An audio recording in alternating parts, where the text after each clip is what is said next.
নমস্কাৰ, মই ৰঞ্জন চৌধুৰী। মই আজি অলপ কিবা এটা চক গ'ল, অলপ মোদীৰ ষ্টাইলতে কথাবিলাক পাতিম। তেওঁ চাব মানে কিবা এটা ক'বলৈ হ'লে প্ৰথমতে এইটো শ্বৰ্ট ফৰ্মটো কৰি লয়, তাৰপিছতে তেখেতে ব্যাখ্যা কৰে। তো মই অনুপ্ৰাণিত হৈছোঁ আৰু আজি তেনেকৈ কি ক'ম। তো শ্বৰ্ট ফৰ্মটো খুব চিম্পল, আৰু মোৰ আশা যে আমাৰ চেনেলৰ যিবিলাক ভিউৱাৰ্ছ হয়, ছাবস্ক্ৰাইবাৰ্ছ, তেওঁলোক যথেষ্ট সচেতন মানুহ, তেওঁলোকে অলপ গেছ কৰিবই নিশ্চয়। শ্বৰ্ট ফৰ্মটো হ'লগৈ BMAB। এই মোদী চাব অকল দেশত নাই, বিদেশত গৈ কিবা কিবি এনেকৈ মাৰি থাকে দেই। মই আজি এইটোকে কৰিবলৈ বুলি ভাবিছোঁ আৰু। তো যি নহওক, বহুত দীঘলীয়া ভিডিঅ' নহ'ব, আমনি নকৰোঁ, কিন্তু শেষলৈকে চাব। লাইক, কমেণ্টছ, শ্বেয়াৰ কৰিবলৈ নাপাহৰিব। লগতে মই বাৰে প্ৰতি কৈ আছোঁ যে মোৰ কোনো পলিটিকেল পাৰ্টিৰ ফাণ্ড আমি নলওঁ। আমাৰ ওচৰত অফাৰ আহি আছে, নহয় অফাৰ পাইছোঁ, আমি নলওঁ। সেইটো আমাৰ মানে দৃঢ় সংকল্পটো সেইটো আমাৰ নেতাবিলাকো লয়, সংবিধানৰ শপত লয়, তাৰপিছতে যি খুচি তাকে কৰি থাকে আৰু। তো হয়, কি বুলি কৈ আছিলোঁ, যোনটো শ্বৰ্ট ফৰ্ম, এইটোক এতিয়া অলপ বেছি আমনি নকৰাকৈ অলপ বহলাই দিয়াটো ভাল। তো প্ৰথম ইয়াত ৰাজনীতিটো কি হ'ল, বাংলাদেশী, এইটো গ'ল। তাৰপিছত আহিল BM, এইটো মানে আপোনাৰ M ফৰ মিয়া। তাৰপিছত আহি গ'ল এই শেহতীয়াকৈ কেব যিবিলাক গাড়ী চালক আছে তেওঁলোকৰ লৈ A ফৰ অচিনাকি। আৰু শেহতীয়াকৈ আৰু এতিয়া মানে বাঘে খেদিছে আৰু, গম পাইছেই চাগে। বাঘে খেদিছে মানে বাঘ হাজৰিকাৰ খেদি আছে। এই যে বিতৰ্কটো জানি বুজি সেইটোক মানে আগবঢ়াই দিয়াৰ এটা চেষ্টা হৈছে। দেশ স্বাধীন হোৱাৰ পিছৰ পৰা তেখেত আমাৰ হিমন্ত বিশ্ব শৰ্মা ডাঙৰীয়াক কৈছে যে তেওঁৰ সময়তে নেকি আটাইতকৈ স্বচ্ছ আৰু নিকা নিযুক্তি হৈছে, কোনো ধৰণৰ দুৰ্নীতি হোৱা নাই। আৰু যদি কিবা এটা হৈছে, বা আমি দেখিছোঁ অলপতে আমাৰ গুৱাহাটী মেডিকেল কলেজতো কিবা হ'ল, যেতিয়া কোনো বস্তু মিলাব পৰা নাই, কৈছে না এইটো গোটেই দুখটো মোৰ, মানে গোটেই দুখ মোৰ, মোৰ জন্য।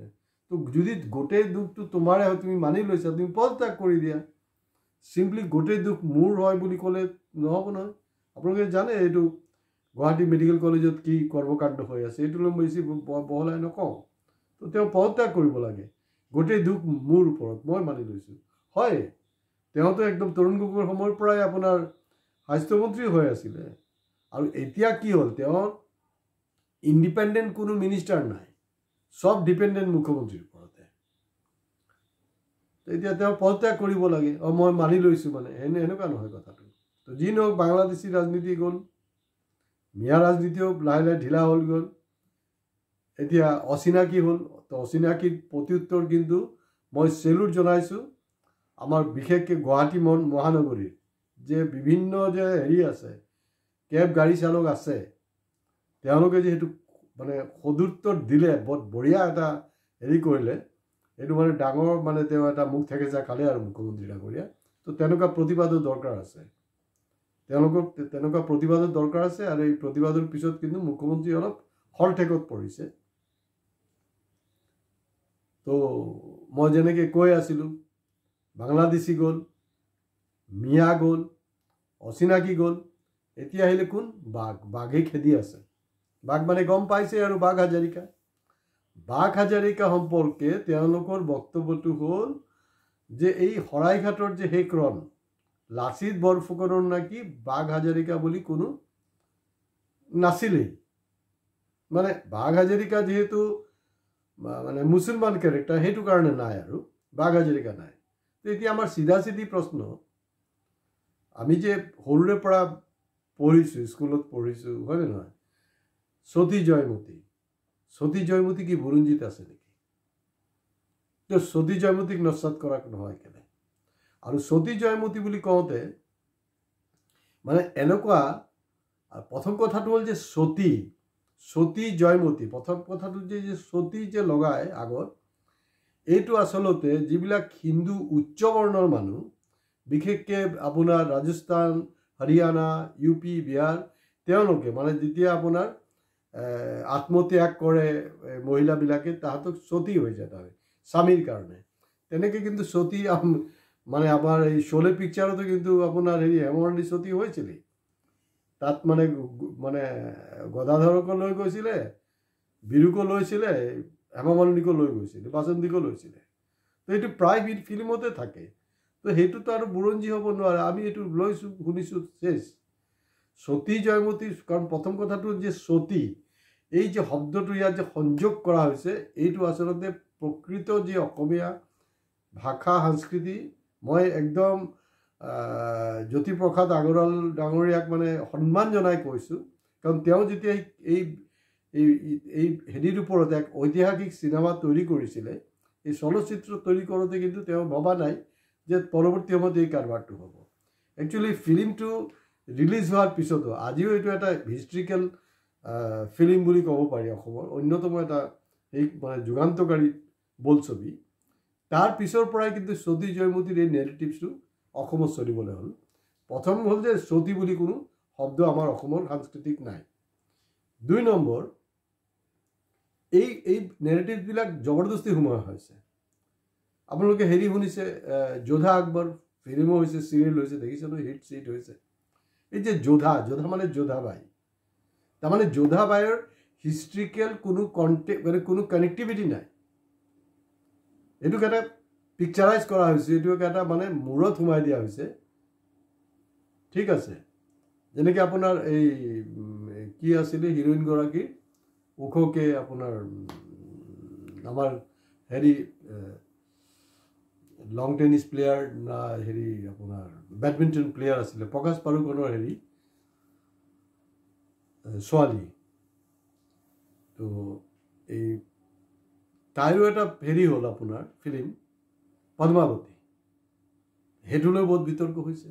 প্ৰকৃততে যদি আপুনি ইতিহাস খুঁচিবলৈ যায়, বুৰঞ্জীৰ কথা ক'ব বিচাৰে, তাত কিন্তু পদ্মাৱতীও কোনো কেৰেক্টাৰ নাই, সতী জয়মতীও নাই। আৰু এই যে কোৱা হৈছে মানে মূল ষ্টৰিটো হ'ল যে লাচিত বৰফুকনে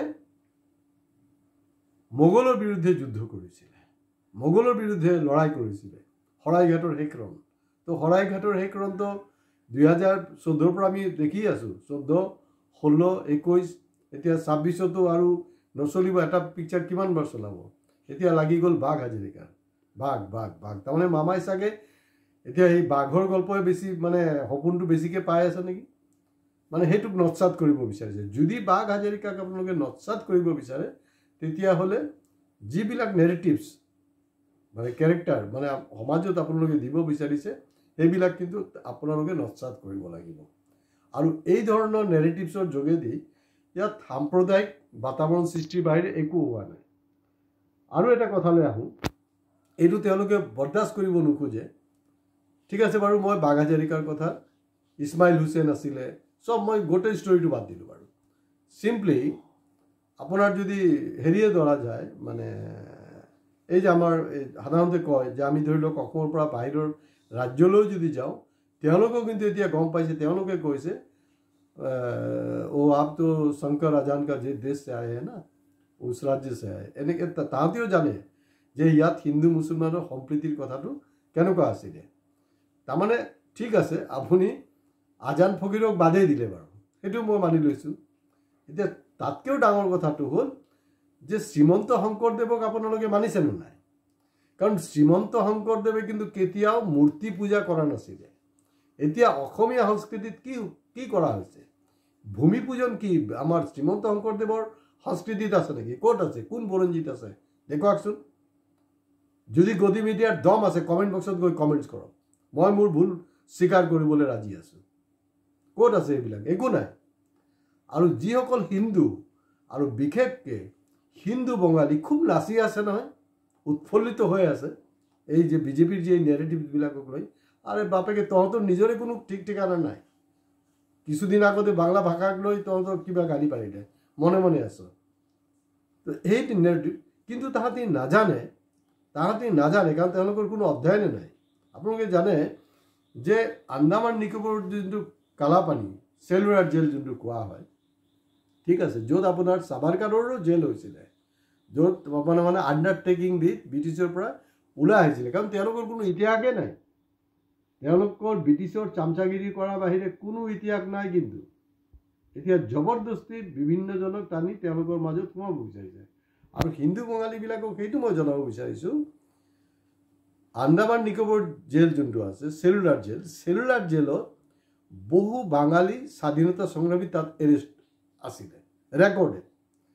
খুব একদম ৰিচেণ্টলি কৰিলে কি, বিজেপিয়ে এওঁলোকৰ নাম কাটি দিলে। নাম কাটি দি যিকেইটা দালাল আছিলে নহয় সাবাৰকাৰৰ নিচিনা, তেনেকুৱা কিছু মানুহৰ নাম কিন্তু তাত সংযোজন কৰিলে। ধৰি লওক 30 জন আছিলে, 30 জনত হয়তো 10 জন আছিলে বাঙালী মানুহ, এইকেইটাৰ নাম কাটি দিলে। আৰু সেই হিন্দী বেল্টৰ যিকেইটা নাম আছে এই সাবাৰকাৰৰ নিচিনা আৰু তাহাঁতৰ নামো সোমাই দিয়া হৈছে। সেইটোলৈ কিন্তু কোনো প্ৰতিবাদ নাই। আৰু তাতকৈ ডাঙৰ কথাটো হ'ল এই যে নিউ এডুকেশ্যন পলিচিৰ ওপৰতে আমাৰ এই আছুৰ যে বৰ্তা, মানে ষ্টুডেণ্টছবিলাকে কৈ থাকে আমাৰ বৰ্তা নহয়, ভাই কি বৰ্তা বুলি কৈ আছোঁ, তেওঁতো হেৰি হয় মানে মুখ্য উপদেষ্টা বুলি। নাই এওঁ বৰ্তা হয়, এনেকৈ ইটিকিং কৰি থাকে, জবৰদস্তি বহি আছে কব্জা কৰি থাকে। তো তেওঁ এই যে নিউ মানে এডুকেশ্যন পলিচিৰ ওপৰত তেওঁৰ কোনো মাত নাই। মাজত কিবা এটা ষ্টেটমেণ্ট শুনি আছিলোঁ যে নাই আমাৰ যদি অসমীয়া হেৰিৰ ওপৰত আহে, আৰে তহঁতৰ আহিবলৈ কি আছে, অলৰেডিতো আহি গৈছে। নিউ এডুকেশ্যন পলিচি বা এই যে হিষ্ট্ৰীত ইতিহাসৰ যে এই ধৰণৰ যে পৰিৱৰ্তন কৰা হৈছে NCERTৰ টেক্সট হেৰিবিলাকত, তেওঁ কোনো ধৰণৰ প্ৰতিবাদ নাই কেনে। তো আছু কিহৰ কাৰণে আছে, মানে এই বিজেপিৰ চামচাগিৰি কৰাৰ কাৰণে, নাকি মানে আমাৰ ষ্টুডেণ্টছবিলাকক কেনেকৈ আপগ্ৰেডেশ্যন হয় তাৰ কাৰণে? তেওঁলোকৰ কাম হ'ল যে ষ্টুডেণ্টছৰ আপগ্ৰেডেশ্যন। তেওঁলোকে সেই কামবিলাক এই ক্ষেত্ৰত কিন্তু তেওঁলোকে মনে মনে আছে।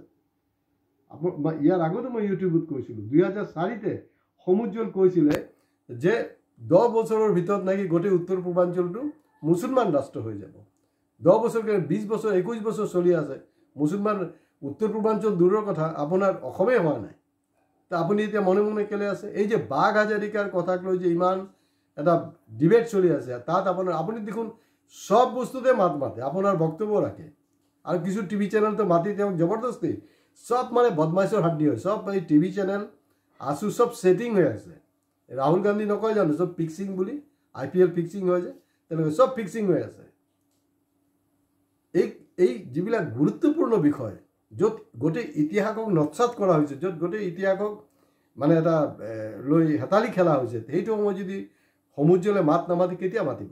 তেওঁৰ বোলে আগত দেখোন ডক্টৰ সমুজ্জ্বল ভট্টাচাৰ্য মানে ডক্টৰেট মানে থিচিছ লেখা, কি লিখিছে ভগৱানে জানে, নাকি দম দি আপোনাৰ থিচিছ ডক্টৰেট ডিগ্ৰী ল'লে ইউনিভাৰ্চিটিৰ প্ৰফেচাৰত।